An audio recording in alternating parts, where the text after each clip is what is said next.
And today's little project is getting a sleeve, put it in this Pontiac 400 block. And unfortunately, my sleeve installer tool broke, so we're gonna have to get some down and dirty and make a quickie one up.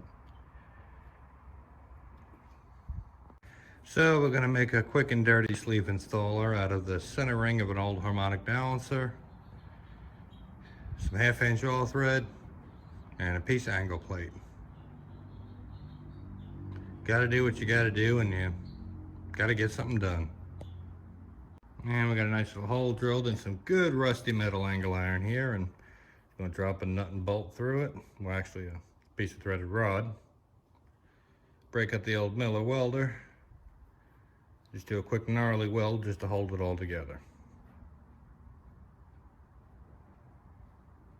In all seriousness, I did grind the metal clean before I welded, before anybody has an aneurysm saying you can't weld rusty metal, and also did with a quickie coat of paint just to seal it up. Well, it's rude, it's crude, and I'm sure quite a few machinists will pick on me for this, but you know what? It drove it down even and square.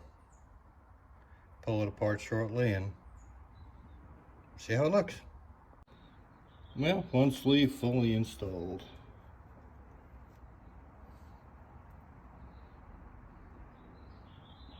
Just got to trim her down now and bore out the size.